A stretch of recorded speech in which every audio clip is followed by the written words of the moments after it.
வாழ்க வளமுடன். SVV real estate சார்பாக அன்புடன் இனி வணக்கங்கள். பார்க்க போகிற பூமி என்னென்னு பார்த்தீங்கன்னா, ஒரு லோ பட்ஜெட்டில் ஒரு அருமையான எம்டி லேண்டுங்க. அது பார்த்தீங்கன்னா ப்ரைஸ் பார்த்தீங்கன்னா வெறும் 50 லட்சம் தான் ஏக்கரே சொல்கிறாங்க. இது நம்ம உடனடி கிடையும் அப்படின்னா கண்டிப்பாக இன்னும் நல்லா ரேட்டு அனுசரித்து வாங்கலாங்க. இந்த பூமி எங்கே இருக்குதுன்னு பார்த்தீங்கன்னா, நம்ம பொள்ளாச்சி டு கோயம்புத்தூர் மெயின் ரோட்லேருந்து கரெக்டாக ஒரு 12 கிலோமீட்டரில் நடுப்புணி போகிற ரோடுங்க. நடுப்புணி போகிற ரோட்டில் இந்த கட் ரோட்டில் இருக்குங்க.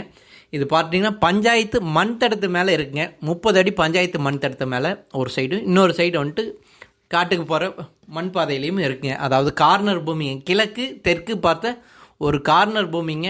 பூமி பார்த்தீங்கன்னா உங்களுக்கு சில சொல்லுவாங்க மணல் காடு அப்படிம்பாங்க. அதாவது கடலைக்காய் போட்டு எடுக்கிறதுக்கு உங்களுக்கு அருமையான ஒரு பூமிங்க. இந்த மாதிரி பூமி, அதாவது கல் இல்லாமல் சுத்தமான ஒரு பூமி வேணும் அப்படின்னு நினச்சிங்கன்னா செம்மண் பூமி எங்கேயும் கிடைக்காது. அந்த மாதிரி ஒரு அருமையான ஒரு பூமிங்க. இந்த ஏக்கர் வெறும் 50 லட்சம் தான் சொல்கிறாங்க. கண்டிப்பாக நம்ம ரேட்டு வந்துட்டு அனுசரித்து வாங்கி தரேங்க. உடனடி கரையினா பூமி பிடிச்சிங்க எனக்கு கால் பண்ணி கேளுங்க. இது வரைக்கும் நம்ம சேனலை பார்த்ததுக்கு மிக்க மிக்க நன்றிங்க. வாழ்க வளமுடன்.